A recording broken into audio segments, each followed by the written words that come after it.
up, everybody? It's Nick and Wyatt back once again with We Don't Have It Yet, coming to you live from the beautiful Lodi Grape Festival grounds here in Lodi, California, from the Golden State Pinball Festival 2026. We have been going pretty much nonstop for the past 3 days, playing pinball, walking around, singing with friends, partying, and just general tomfoolery, I would say. Is that about right, Mr. Wyatt? Yeah, you forgot to mention that we are both laid back in the front seats of a Volkswagen Jetta recording this right now. Both of us with lavalier mics connected, clipped to our beards, which I think is probably a first for most podcasts, I would imagine. At least for both hosts. Well, I think we did a little quick test recording before this, and I don't think our voices have ever sounded any more clear. So this might have to be how we record for the rest of our days. I just love that we're literally sitting in a parking lot in a rented Volkswagen Jetta recording because it's so damn windy out there. Jeez. We wanted to walk around the grounds to record for you guys and say what we were looking at, and unfortunately, I must have brought all the wind with me from Chicago because it is, we had some tents almost fly away on us this morning, didn't we? We did, and it looks like one of our neighbors around us actually had a tent fly away because over in the corner of the fairgrounds, there was a crumpled up Easy Up. They get some wind here at the Lodi Grape Festival grounds. So, I mean, set the stage for everybody here. If you can kind of paint a picture of the event.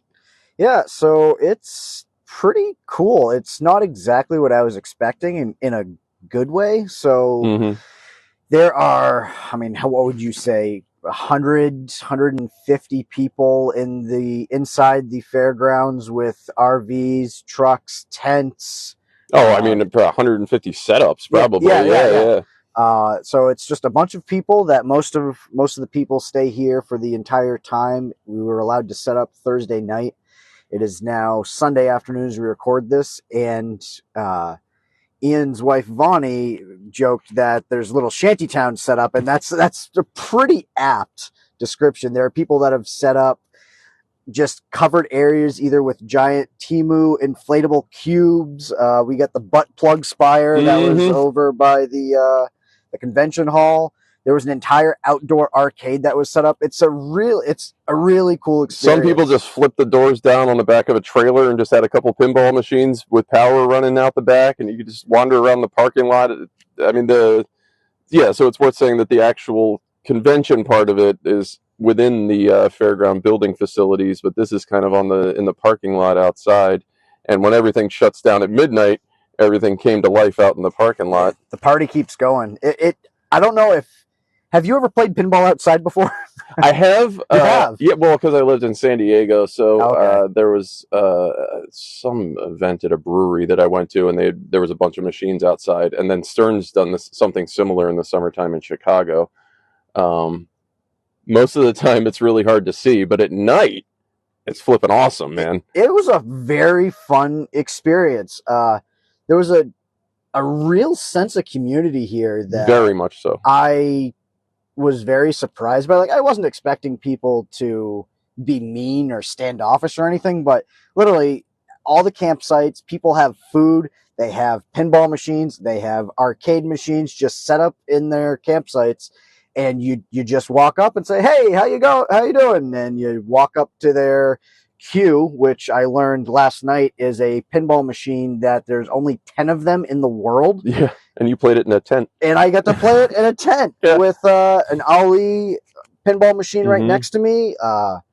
It's a lot of fun. If you ever get a chance to come out here, I believe this is the seventh out of the last 8 years they've done it. They didn't do it obviously in 2020 for COVID, but if you get a chance to come out here, it's a blast. I will 100% be back here. Yeah, it's very different too. Like Stern is here, and Jersey Jack's here, and the companies are here, but it's an entirely volunteer-run, I think, event that entirely to benefit charity as well. And yeah, like Wyatt said, real sense of just like it takes a village kind of thing, and we're all doing this for the greater pinball love of the game. It's neat. And speaking to that, if you wanted to bring, a setup or an RV or anything here, if you brought an arcade game or a pinball, you get to park for the weekend and camp for free, which is pretty awesome too. Well, I believe there is a caveat to that. Oh, okay. So to get the campsites, I believe probably new friend of the show, Craig, who is I guess the one that has the cluster of campsites that we have, and so graciously let us kind of join their little cabal of pinball. Yeah. So I guess it's like the beginning of April. There's a lottery that starts, and basically, it's as soon as it starts, you try to log in and you get a site. But that being said, we're out here in the parking lot now, and at the other end of the parking lot from where we are, there's people with campers and stuff set out there. So even if you didn't get a campsite here, it seems like no one's really, arguing about camping out here. I think the only difference out in the parking lot is you probably don't have any electrical hookups. Yeah, but there's power hookups everywhere, and nobody. I mean, they're very Johnny on the spot cleaning up after everything. It is so clean here. Crews rolling around 24/7. It seems like emptying every trash can, cleaning every bathroom and everything, and people are like partying, and I give them all the credit in the world. I haven't seen any dust ups. I haven't seen anybody being given a hard time about the way their camp's set up, or drinking outdoors or anything like that, or smoking or anything. It's just everybody's there to have a good time, and everybody's attitude is very much like, come check out what I've built, come sample my wares, drink my beer, play my games. It's so neat.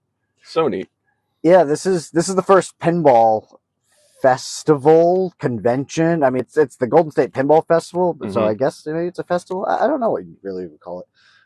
I guess a festival because that's what it's called. I'm content calling it a con, but right, yeah. It's so laid back, and like you said, like there hasn't seemed to be. I haven't seen anyone fighting or yelling. I guess I don't remember if it was Joe or Ian or someone had said they saw someone that was playing a pinball machine. Maybe it was, I think, Beetlejuice, and they got pissed and they just like punched the machine. It's like, well, come on, man. Yeah, like, these are really expensive machines. That most of the stuff, a lot of the stuff that's here is up for sale. There's a little. They all have little placards on the pinball machines that says, are you willing to sell this? And either says yes or no way. Well, yeah, like Stern bring the machines out to show off Pokemon, but they don't want to ship those things back to Chicago. Right. They want to sell them. Yeah, and those all sold by Friday when the convention opened, obviously, because Pokemon has been just blowing up. Yeah. But so getting into pinball, which, funny enough, we haven't really talked a lot of pinball in a while. On the show, it's been dry spell. Baseball got in the way. It's true. Yeah. So what did you play so far this weekend? That anything new that you've played that you really enjoyed, or maybe something that you really wanted to play that didn't live up to what you were hoping? Just played just now the new Walking Dead remaster from Stern that I forgot was supposed to be here, and obviously through walking around all day yesterday, I never saw it in this little indoor Stern tent. But just got to play that. That shoots and plays really well. Tough game. We just played Waterworld, you and I hate it, which was amazing. I haven't played that in God knows how many years. Machine was in unbelievably good shape. There's a certain joy to hitting a ramp shot and seeing a little guy on a jet ski go ring, one of the little smoker Waterworld men. Gosh, what else? What jumped out at you? Anything? Rush. Yeah. And I only say that probably because this is the first time I've ever played Rush. I'm a pretty big Rush fan. I'm actually going to see Rush at Madison Square Garden with the new tour, right? They're going back out there in 3 months. So, I guess I had to play the pinball machine. Who's playing drums for him? It is still musical May, so we still have to talk about music. I can't remember what her name is, but she is awesome. And they basically, Geddy Lee and Alex Leifson essentially said, they said before, we're not going to tour after Neil died. That was Rush. We're not going to find someone that replaces Neil Peart. But that's a pretty tall order right there. Yeah. But, and I'll have to, I feel bad for not remembering her name, but they found her. I think someone suggested her to Geddy Lee, and you need to listen to her play drums. Awesome. She is amazing. And they listened to her and they're like, you know what? She may not be Neil Peart, but we could probably do 95% of what we could do before. Oh my gosh. Yeah. But, and they're just saying that in a way that still can honor him and his legacy without seeming like they're going out for a cash grab, because God knows those guys don't need the money or No. anything, but they do actually do stuff for love of the game. Yep. And I mean, I'm probably a little tainted because I say I really enjoyed Rush. It was my first game I played, and as of the time we walked out about an hour ago, I had put up the 13th highest score on it at the festival. For your first run on the game, that's pretty kick-ass, man. But, I mean, that's how pinball goes for me. If I don't know a machine, for the most part, Waterworld, I got my butt kicked. But for the most part, like, if I don't know a machine, I will do very well on my first time. Because you're not getting in your own head. Yeah. And then after, like, if I played Rush another 15 times before we left, I don't think I would come remotely close to what I had hit. Well, keeping it in musical May and pinball, there was a special homebrew here that you were very excited about. Oh, yes. The Beastie Boys Pinball. Yeah. And you got a chance to play it with me. You, me, was it Joe and Sam that played with us? I believe so, yeah. Yeah. It was really well done. We know that you are a very noted not enjoyer of the Beastie Boys. I give you a razzing about your fandom, because they've never been my thing. But the machine, I mean, kudos in every way, shape, and form to the guys that built this thing, because it played like a dream. It's still very early. There wasn't even like a finished play field or anything. Software is probably still getting there, but you really wouldn't know it. The shots were great. The flipper feel was fantastic. It was so smooth. All the animation and everything was there on the back screen. That looked fantastic. They actually incorporated a lot of Simpsons font and like Futurama clips into there too, which made me really laugh. If that's like your passion machine to build, I'd love to see where it's at 6 months to a year, especially too. Yeah, I was talking to the team that is working on it. It's just a crew of 3 people. The guy that started the game, I think he said it was a couple years ago, 2 years ago, he started building it, and he had a coder to do all, obviously all the coding for the machine, because it's got a video screen in the back, it's many different modes, modes. It's a modern pinball machine. Yeah, it's a modern pinball machine. And the guy he had originally coding, he said, did not work out. So he hired a new guy who was also there. And he's been working on it for 7 months. So that's 7 months worth of him coding that, which I think is wild. Mm-hmm. And then I believe they brought on, I want to say her name was Jessica, to do all of the art. The back glass is beautiful. The back glass on that is awesome. If you're a Beastie Boys fan, there are references to all of, songs, different characters. Nathaniel Hornblower's on there. You got the characters from Sabotage. Like it looks fantastic. And I think she's only been doing the art for a few months, and they were the nicest people. And they told me that we were as of that point, which was yesterday we played it, we were the only 4-player group to play the game. That's weird. Which, I mean, I guess it is, but it isn't, because that's the one thing I've noticed. And I mean, I guess I'm guilty too, because we've gone around and either played by ourselves or with 2 people, but that's generally when there's no one behind us. But it's surprising that, a lot of people would be able to play a lot more pinball if you just hopped in a random 4s with someone. Yeah, it'd be like golf. They don't want you out there shooting 18 by yourself, so they put you in a foursome. Yeah. I don't think you need to. And I don't know who I was with. I don't believe it was you. It might have been before you were there. And it may have been by myself, but I got into a random foursome with at least a couple of guys playing pinball. And it was just like, hey, do you just want to all join this so that way we can all play right now? Right. Yeah. Instead of having to wait 30 minutes. And I don't know. It's also kind of a fun way to just meet some people and shoot the breeze and talk about a nerdy, good icebreaker in this sport where not everybody always has a full palette of social skills to work with. I guess that is very accurate. I'm not saying that we have the best social skills. Oh no, I'm awkward as shit, man. Yeah. But, we can fake it until we make it. I guess we don't have it yet, but maybe we will in the future. But so we're here Sunday afternoon. Let's take a few steps back to Thursday when I came out here. It feels like a lifetime ago that you were watching the baseball game and eating hot dogs. But go ahead. You're telling me, because I think I've had a total. I actually got a decent amount of sleep last night, but we've been out here at least 16, 17 hours a day. Yeah. And it's been awesome. I don't think it could go any longer. I wouldn't be able to probably survive. But so Thursday I flew out, And I know you said that we might have to have co-chumps of the week, I think, this week. That's fine. But so Thursday, I flew Southwest, and Southwest new policy is that, it's no longer the cattle call of boarding groups, depending on whatever, and you get to pick your own seats. Now it's, you get to pay for the premium extra legroom seats, or, you just get stuffed in a random seat. And I checked in as soon as I could flying out here. I had a layover in St. Louis, and then I came out here to Sacramento. And my first flight from Boston to St. Louis was great. I had an extra legroom seat. I was in the third aisle. Yeah, you got bumped. Yeah, I was like, this is awesome. I got to St. Louis. I had an aisle seat to St. Louis. From St. Louis to Sacramento, I had a window seat, which I prefer the window seats only because once I sit down on a plane, I am not moving. I don't get up to go to the bathroom.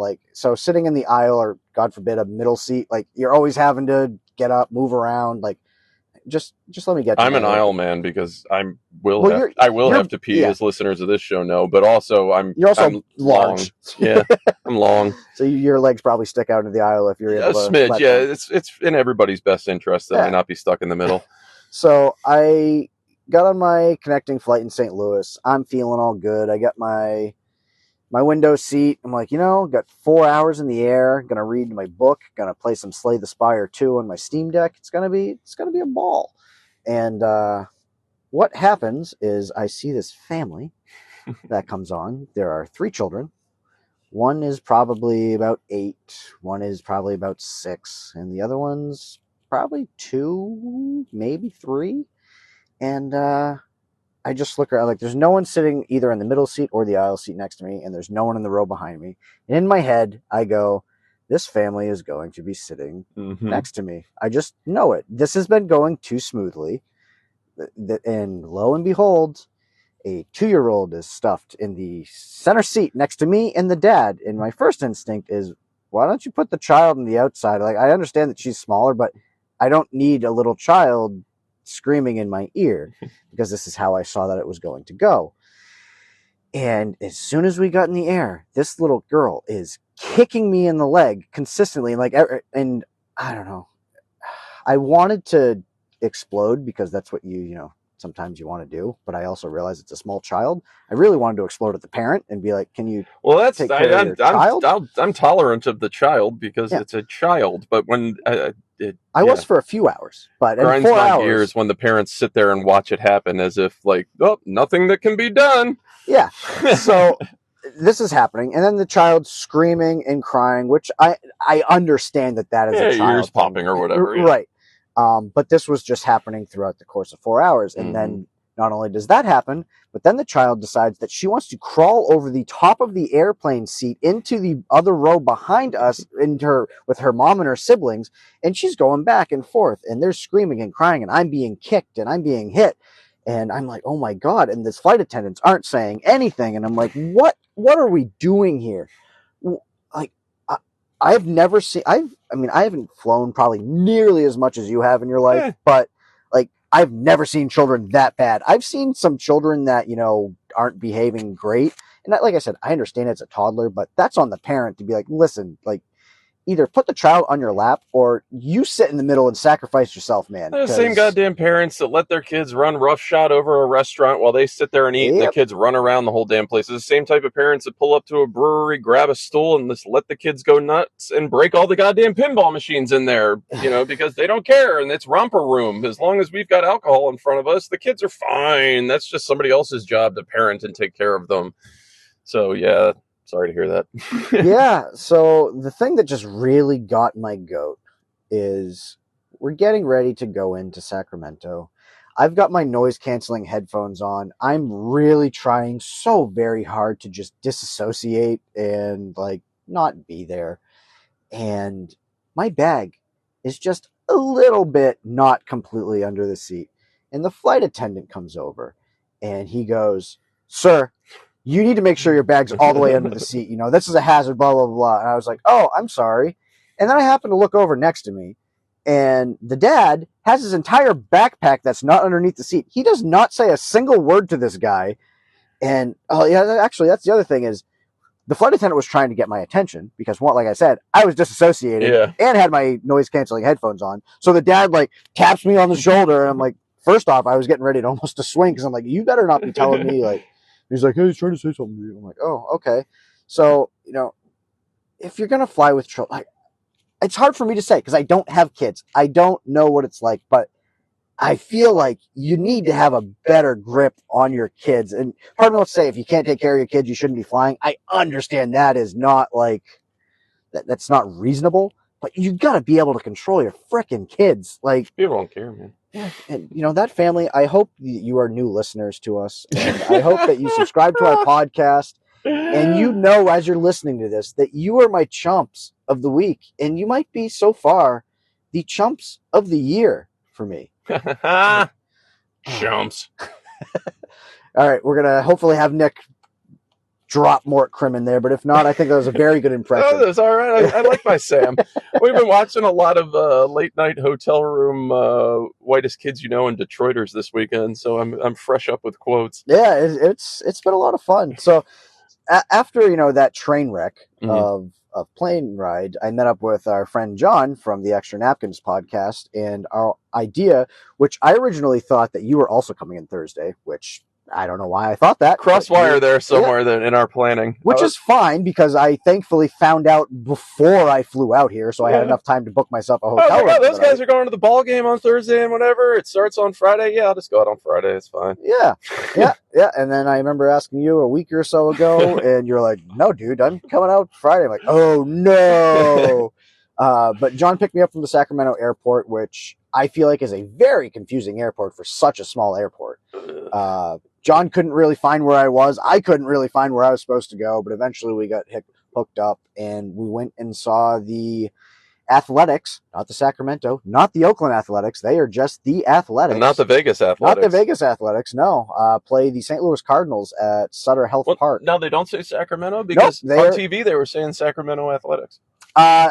Maybe it's changed, but I know last year, and if you actually look at the MLB standings, it says Athletics. It doesn't say. I was looking for you guys on TV, and let me just say they have not gotten the leaders of their field for the broadcast crew of the Sacramento Athletics thus far. Well, I think the problem is because they play in the Sacramento River Cats, I believe is the name of the team. They're AAA. I think it's a AAA ballpark for the Giants. Yeah. So I knew it is. Yeah, you've only got the angles that a AAA ballpark has. I mean, I don't know. The Athletics are a very poorly run organization, so maybe it's still the River Cats that are the ones that are running everything. But I will say the stadium itself was actually a really nice stadium.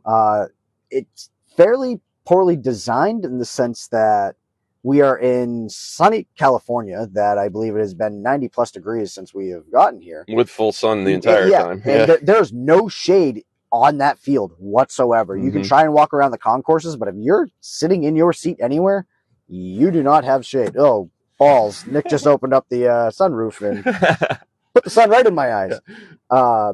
So John and I planned going to this game a few months ago, and we got tickets. They were third row seats right behind third base. They were awesome seats. And maybe I will actually get off my butt this time and maybe make a post about something and include some of the photos that I've taken, but maybe not. But, maybe so.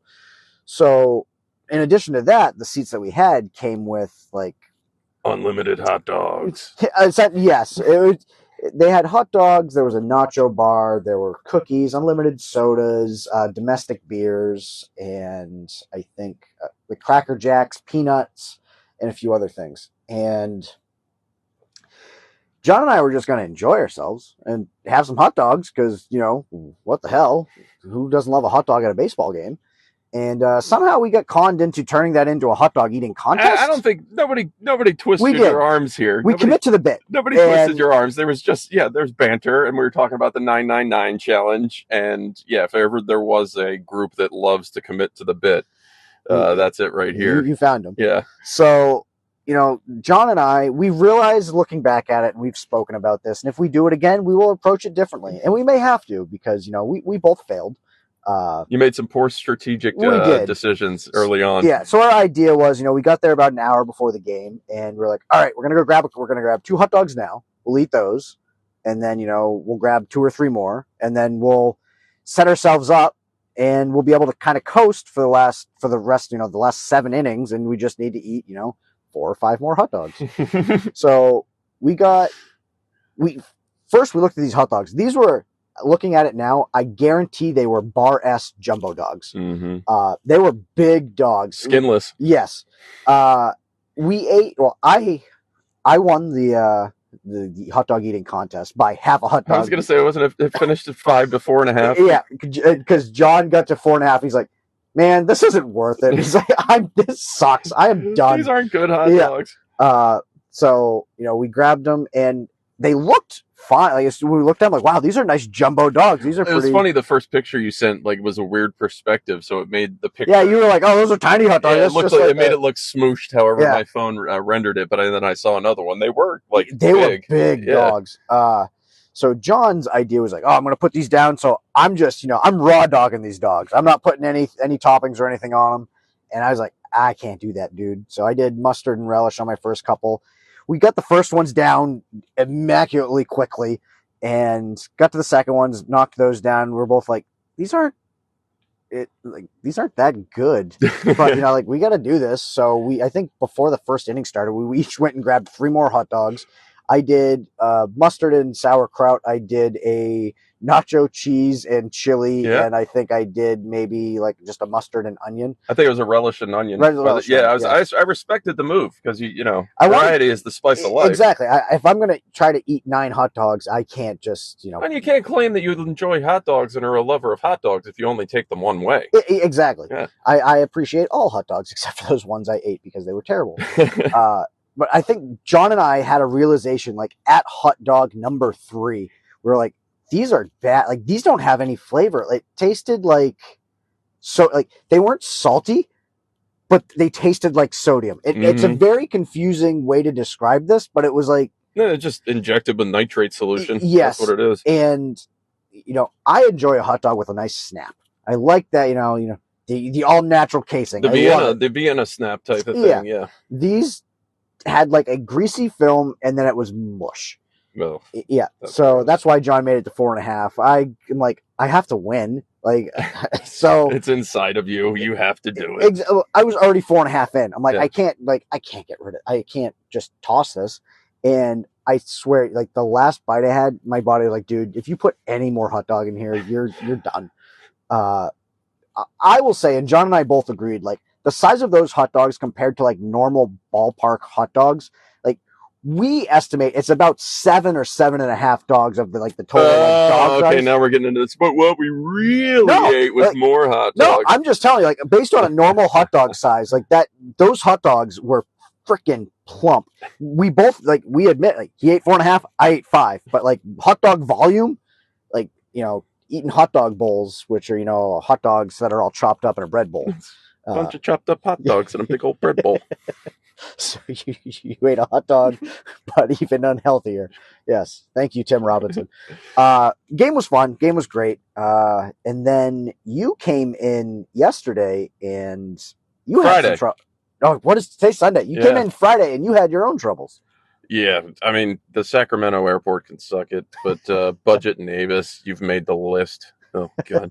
So I don't know what the hell happened at this airport, but about 700 people descended on the rental car terminal all at the same time, and all seemed to have the same reservation as me from the rental car place. Long story short, I did not end up receiving the car that I had booked after a couple of hours of waiting, and a lot of other mad people were left in the same situation, so I had to Uber it down here. It's about an hour from the airport. And then after attending and hanging out for a little while, I went back to check into the hotel and shower real quick, and then come back for the night, and I might have fallen asleep for about 12 hours. You were very sleepy. I think we went back. It was a long travel day. Yeah, I mean, I don't blame you. I think we got back to the hotel around 4 or so, maybe 5. I don't really remember, but you're like, I'm going to take a shower, and then I'm going to lay down for a minute, and we can pop back out. Yeah. I'm like, yeah, sure. All right. So you zonk. Yeah, you hopped in the shower, and you were out, and we had best laid plans. This episode you're listening to today was supposed to be totally different. us. Group recording Yeah, sessions and round tables and fun stuff. Best laid plans, folks. Yep. So John texted me around 8:30. He's like, "Hey, are you guys coming back?" He's like, "We want to start recording the podcast stuff tonight." I'm like, "Yeah, let me just wake Nick up and we'll be back out." And I tried very hard to wake Nick Whoopsie up. doodles. And it's fine. You were tired, but I tried and tried. I was kind of loud in saying his name. I shook him a bit, and then he just snuggled up with his pillow a little bit more. And I'm like, you know what? I'm not going to force him to wake up. So I was a very nice podcast partner. And I left him a note and said... He did. I rolled over and I saw this cute little handwritten note. Said, I've snuck off back. I need to download the Lyft app for the first time and create a Lyft account and get a Lyft. And I only have 4% battery left. And if this doesn't work out, I don't know what I'm going to do. It did. I had 1% left when Benjamin, so what was the party scene here on Friday night? Because obviously I missed all of the stuff that happened after hours. It was definitely more on Saturday because that's when a majority of people are here. I mean, the Lynn's Arcade little shanty town that we visited it was basically the same. It just, other than John not being around anymore, it was actually the better night last night kind of thing for like going in and exploring the stuff. Yeah, absolutely. And last night actually, let me ask you this because maybe this was a fever dream. Mm-hmm. Do you remember seeing an inflatable unicorn and T-Rex basically grinding on each other at Lynn's Arcade? All right, so yeah, just to paint you a picture here. So we're wandering, and it's just like a maze of all these RVs and trailers and all these unpacked, people. It's like a huge tailgate. Yes. And but people build tailgate arcades and make giant erected tents and all walls and all sorts of stuff. But yeah, last night we walk into one that's got a couple pinball machines and like a DJ playing music and lights and all sorts of stuff. And there's an inflatable rainbow unicorn and an inflatable T-Rex. Costumes.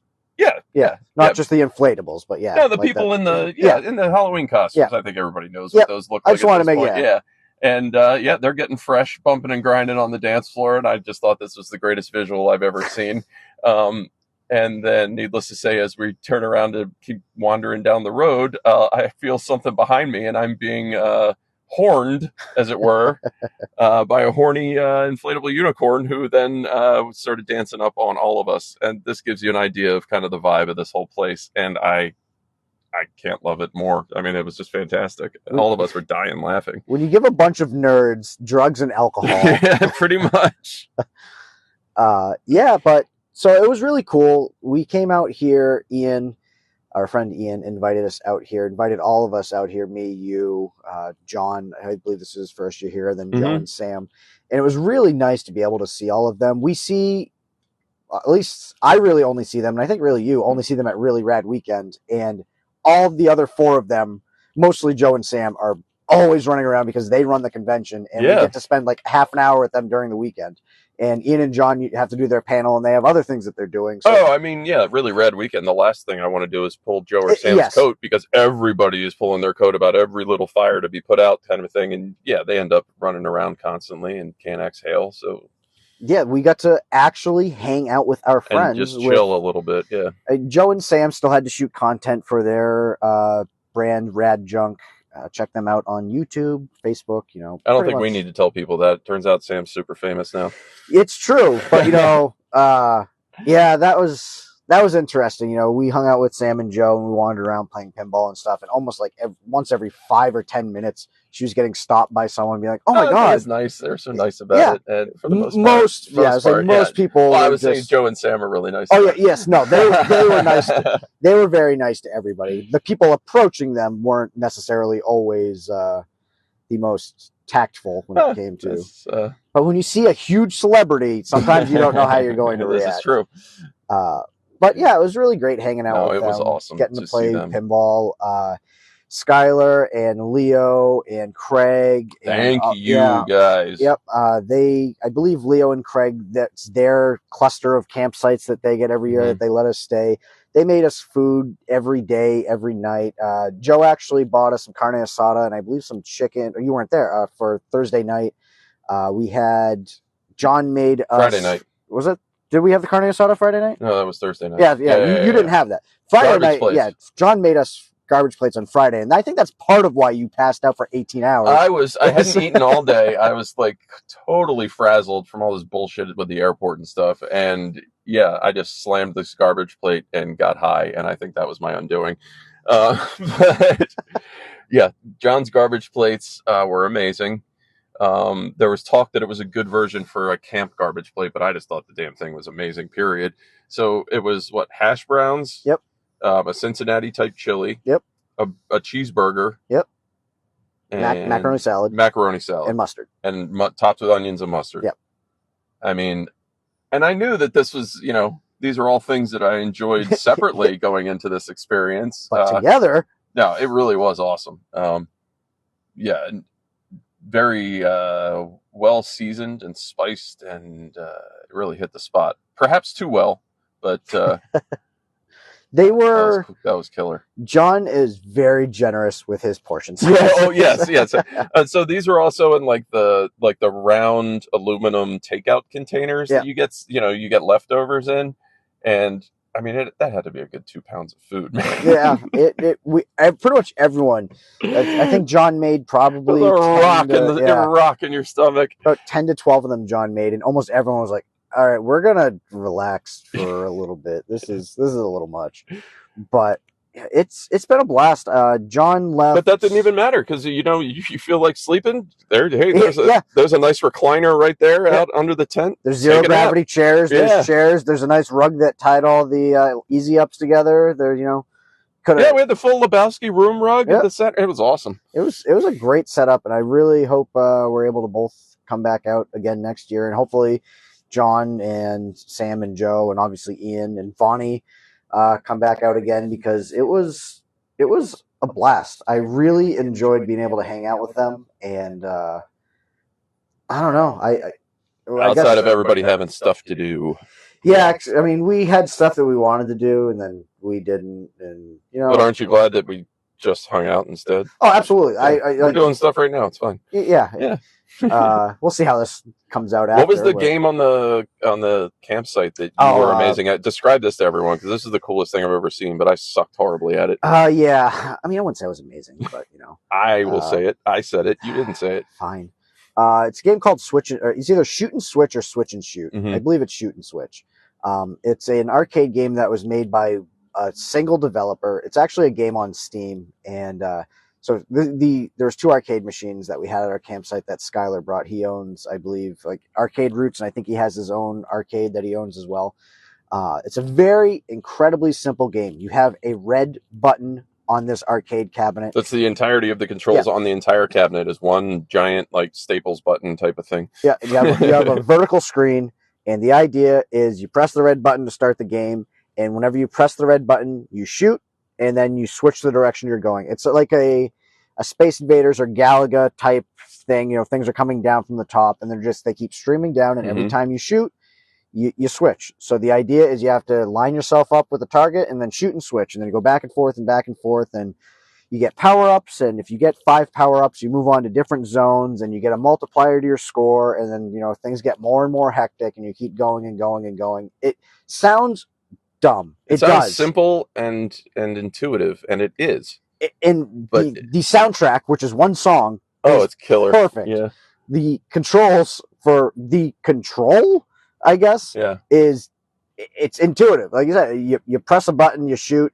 I know you said you were having trouble with it because you wanted to hold the button down. My brain wanted it to be like, hold the button and the thing starts moving. Release the button and it'll start moving the other way. But that's not the way it works. It's each individual press kind of thing. And yeah, that wasn't translating for me. But watching you and Ian play it, oh my God, you guys were crushing it. I think I don't know if anyone did anything after I left last night, but the last I knew, I had the highest score out of, I guess, the people that played at the festival. I think it was like 867. The high score on the machine was almost 1,800, and I have no idea how someone did that. Yeah, just for comparison, I got like 16. But you didn't play it that much. No. Ian and I, like every 10 minutes, we would just wander back over and be like, let's put a few rounds into this. And it was great. I mean, this isn't going to be a very long podcast, I don't think, because, there's... Well, we have to go back inside in a minute because everything's shutting down. This is the last day on Sunday, and I got to win Joe a pinball. That's going to say we got the final raffle coming. I got tickets, you got tickets, and you have all of Joe and Sam's whatever $100 worth of tickets that they bought, and we have either a Halloween or a Foo Fighters up for grabs, I believe, right? Yep. Depending on what whoever won the first raffle yesterday decided to take. Yeah, there were 2 raffles, so it was $5 a ticket, and at the end of each day, they pull a number. And the only thing is, you have to be present to win. Yeah. And whoever won on Saturday got to pick between Spooky does Halloween, right? Mm-hmm. They get to pick between Halloween, which is done by Spooky Pinball, or a Foo Fighters Pro, which is done by Stern. They both donated, by the way, and these are just charity auctions. So yeah, kudos to them. It's such a cool event, and I hope maybe like 1 or 2 people that listen to our podcast maybe lives somewhere in the area and hasn't heard about this before and gets a chance to come check it out. If you live out in the Bay Area, Oakland, wherever, and you can make it to Lodi in a reasonable driving distance, it's not overcrowded too, which I thought was fantastic. I can't speak to what it'll be like in years future, but we never even the most in-demand machines that we had to wait in a line for, we didn't wait more than few minutes, really. Yeah, I mean, the only machines I remember actually having a wait for were Beastie Boys homebrew. Yeah, and Winchester, which is brand new. Yeah, and that is so much fun. Yes. I got to play it twice, and I loved it. This is a Winchester Mystery House, based on the house, we think, not the movie. Right, but it's like trapdoors and secret levers type of theming. It's like Luigi's mansion. Yeah, that's a good way to describe it. Or maybe even House from House. Yeah. Or House 2. Yeah, there you go. But that's made by Barrels of Fun, yes. who did Labyrinth, which was one also of my favorite properties. Did they do Dune?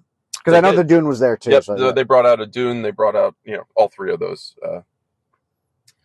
Was there anything that you saw that you weren't expecting to see? I mean, I guess you said Walking Dead, but Walking Dead, yeah. Did something surprise you that, like, I don't know? Not really. I don't think. You know what was really cool though?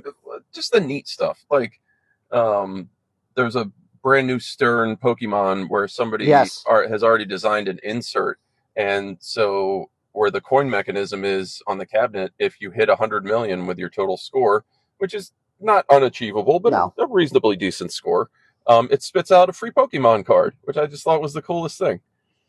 And I'm trying to think what else we saw that was like that. Well, you did the fire mission last night. Oh, yeah. I forgot about that. So I got bullied yesterday. Yesterday, it was 1:30 in the morning. Morning. I've been bullied the entire time. Yeah. You guys just, I'm your punching bag. Relentless. I'll tell you. And then, it's fine because I have broad shoulders and I can take it.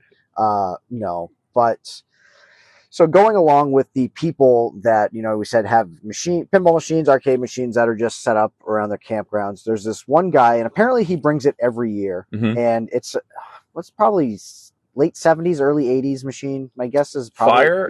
Yeah. So it's gotta be an 80s machine. It's early 80s, I think. So it's an early 80s. I think it's Williams. I could be wrong on that. And it's a very simple game. There are 2 orbits, there are 2 ramps, and there's a center shot that you can hit when you qualify a shot to get a bonus or whatever. Normally, you do that, and there's a bell on top of the machine. The theme is it's like a fire truck. It's an old-timey, like 19th century fire truck with the fire bell on the back that was actually a pull. Ding, ding, ding. Yeah. Yeah. So in the normal game, you get the cool little ding, ding, ding. Mm-hmm. And this guy rigged up. He must love fire. Don't we all? So he rigged up a system that if you hit that shot, it's basically instead of the bell just ringing, a flamethrower shoots into the air like 15 feet into the air. And 1987 Williams. Oh, okay, yeah, it's later than I thought. So the guy was getting ready to close up. There was a huge crowd there, and thankfully the guy that was before me must have been with them or something, because they all sorry, that's our time. No. And so yeah, this guy came and he did it, and the idea was, Joe and Sam really wanted to get video of it. They're shooting content for their channel and stuff. Yeah. And as soon as we got there, none of us had time to even pick up our phone, and the guy hit the shot, and we didn't record it, and he okay, thank you, and he left. And everyone cleared out, and the guy's like, I'm going to shut it down. Yeah, and then everyone's like, oh no, and I'm like, okay, well, someone's going to do it, and for some reason, all 7,000 of you, it felt like, were like, Wyatt, you go do it. Wyatt, go do the shot. You can do it. I'm like, I don't want to. We are all telling him that he can do it because he has continuously demonstrated how great he is at hitting shots like that and able to step up, as demonstrated at the relay race at Really Rad Weekend on pinballs. And guess what? He got up there and did it. And he chooses to hear that as we're bullying you. We just want to show you how great you are. Joe, I was almost the reason why there's no more Really Rad Weekend ever again. Joe told me if I did not hit that shot, that Really Rad Weekend would never happen again. That's true. He did say that. Yeah, okay, maybe there's a little bit of bullying. Thank you. So, but no, it was really cool. And like I said, I'm going to try and hopefully make some type of post about this. And I'll post the video. There was a cool video that Joe took of, me hitting the shot. And, I put my hands up in the air. I don't know. Bow. I channeled my inner Daniel Bryan. If you're a wrestling fan, wait, so you didn't finish? I don't think he hooked it up to 4 camping things of propane, and it shoots like a 15-foot flamethrower into the air, and it did that. And as soon as I hit the shot, I put my fingers up in the air like I'm number one, and then I gave a nice bow to everyone. And then that was a highlight. That was pretty fun, and I'm glad that someone got that on video because it was cool. There's so much cool stuff like that. There's a Bill and Ted phone booth. That's exactly where I was going. Fully working Bill and Ted phone booth, not just an old looking one. It actually had the antenna on top, and then if you went in and closed the door, it would play a clip from the movie, and then the touchpad would actually light up. And depending on the keys, what you hit, either exterior LEDs would start going nuts on all the corners, or on mine, I guess because I pressed. You did what the movie does. What the movie does, pressing star and the touch tone sign at the same time, and it started playing this whole lightning craziness inside lights display, and then all the sound effects that were the time travel telephone booth. But yeah. For someone to take the effort to just haul something like that out here just because, it's fun to share with other nerds. Yeah. Thank you. That's so awesome. I wish I could have seen who the person was that brought it. There was no sign or anything on it. No, it's just there for people to check out. It's dope. There was also, sadly, none of us won anything, but there was, next to that, a free claw machine. Yeah, there was a claw machine that you could either get a shot of Fireball, you could get a Hostess cupcake, a bag of chips. There were some prizes in there that I'm not sure, because when we got there, it literally impossible to get because of the way they were sitting. But there was a Zelda Game & Watch that was. Oh, I think that was them kind of being a bit coy, but it did say one prize per person. Yeah, it was free, and it was totally free. None of us got a chance to win any of them. And I think it's because I tried it 2 different nights, but we went at night, and at that point all the stuff was cleared out. So the only stuff that was left is basically the stuff that the claw's not really even able to get to.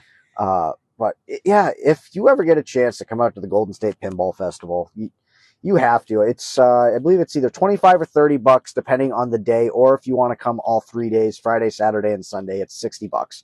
And pinball goes from I think about 9 a.m. to 11 p.m. on Friday, midnight on Saturday, and 5 p.m. on Sunday. Mm-hmm. And like you said, no coin drop, obviously. What you paid. There are food trucks that have been here every day, different food truck every day.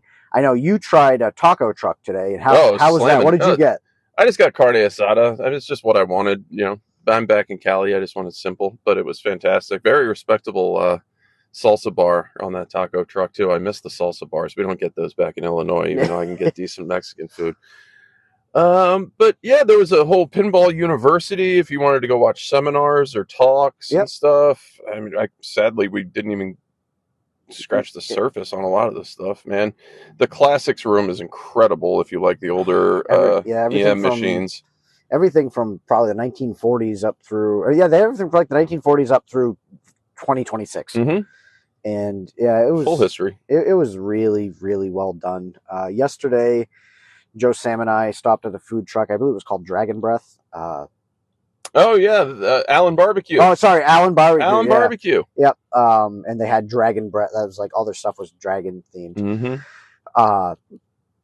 I've never had tri-tip before, so I got loaded tri-tip fries. I think Joe got a tri-tip sandwich, and I think Sam got a jackfruit sandwich, maybe, or black bean burger. Black bean burger. That's what it was. And you lost your phone. And I lost my phone, but I have my phone clearly because we were recording on my phone right now. Oh, it speaks to the good-natured honesty of the group. Yeah, you could just like leave your backpack full of expensive camera equipment laying around by the RV. Didn't have to worry about it or anything. Yeah, no, it only takes one bad person, and that bad person's going to listen to this podcast. Right, and start stealing phones that people drop it. Yeah. But, yeah, I don't really have a whole lot else. It looks like we're closing in on about an hour, and I think that's about all that people want to listen to us talk about a festival that they can't come to, but hopefully live from a VW. Yeah, live from, sadly, not my VW, not my Vanagon. Next time, we're going to drive it all the way across the country. He's going to pick me up at Chicago and then onward to Northern California. Do you know how much I would love to do that? But we would need about a month and a half. What if I'm going to save money on airfare. So what if I duked you $500 for mechanical expenses that we can expect to cap up throughout the drive? That will not even scratch. That wouldn't even come close to covering it. No, especially freaking gas, where I'm getting about 13 miles a gallon right now, and the price of gas. That might cover one or two pit stops. Okay, but maybe someday, once I get the van. We'll get it to New England Pinball Fest first, and then work on things from there. Yeah, I got to get you guys to come out to Pintastic. I said we're in arrears to you at this point. Yeah. I've come to Chicago for you. I've come out to California. I go down to Florida. Yep. I think we need to come visit me in April for Pintastic, and we can have a blast there. So, did you want to do any type of assignments? I don't have anything in my head right now. Well, what the audience doesn't know is, we're sitting here on the last day, and they're about to close up, and we still have another 7 hours before our red-eye flight tonight. Wyatt and I are flying both to Chicago, and he's picking up a layover from there, but we leave at midnight tonight. Oh God, I'm gonna be so tired. I know. So the question of assignments, I think we both decided that neither of us were going to be up for playing or watching anything on the plane. So I will assign us to go in and try to take a nap. Nap on the plane and go in and play at least one or two more things that we've never played before it's all done. All right, yeah, we've got 50. We've got 27 minutes. I want to play that Matrix homebrew. I haven't been able to get on it. Every time I've got to it, it's been broken. Yeah, so let's talk about that very quickly. There's a Matrix homebrew, which is not even just a reskinned. It's a reskinned, reprogrammed, recoded Johnny Mnemonic that was changed into the Matrix property, and it looks super cool. It's nice that they keep things Keanu. Yeah, I think that's exactly why they did it. Yeah. I know Joe and Sam got to play it this weekend, and they said it was awesome. Oh, really? So they got on it? I didn't realize anybody had. Yep, they got a chance to play it. So there's also, sadly, there's a Bill Paxton pinball machine. That was down the whole time. Yep. It was up the first night I was here, but I'm guessing it went down because I could not get the ball to start. Professionally manufactured machines on an assembly line are tough to keep in working order when they're used generally by the public. When you have a homebrew machine and just turn it loose on people that might start mishandling it, I feel really bad for some of these guys and their creations. Yeah, the Beastie Boys, I believe, had an issue. There's a lower pop bumper, and the guy that created it was like, yeah, we disconnected the pop bumper. He's like, the circuit fried. He's like, it just doesn't. He's like, so games are actually going a lot longer. He's like, because that pop bumper is brutal. So games scores are probably a little inflated due to that. But yeah, like you said, it's amazing that these guys are willing to have thousands of people come on and beat on their machines. And that's the love for it, man, because they have hundreds and hundreds and hundreds of hours of labor into these things, and then just to watch some asshole walk up and start smacking it. Yeah. One last thing is we got to play the head-to-head joust pinball machine. Oh, yeah. And I thought that Classic. was so cool. Yeah. I never got to play that before. So if there's no line on that, I'd like to maybe get one more of those in. Yeah. If nobody's ever heard of that, it's a heads-up pinball. So it's like battle air hockey like Crossfire. Pinball. Yeah, Crossfire is a good analogy. And there's a newer version that a company have released, and I think there's only one in existence, but it's called Mutant League Hockey. And based on the video game. I don't know if it has anything to do with that or not. But really? There's some awesome costumes and promotion that they've had at Pin Expo in years past with these ladies with literally 3-foot mohawks. Pretty cool. But on that note, as I wander off into thought, I guess we should meander back in and try and win us and or Joe and Sam another pinball machine, huh? Yeah. So, this has been We Don't Have It Yet. We appreciate you all listening to us and following us on our meandering journey here through Lodi, California. If you haven't already liked or subscribed or left a comment or review, as always, please do. Let your friends know, let your dogs know, let your enemies know. You know, a download's a download, right? Yeah. So have a great week, everyone. And if I land in Boston, you'll hear from me again next week. See ya.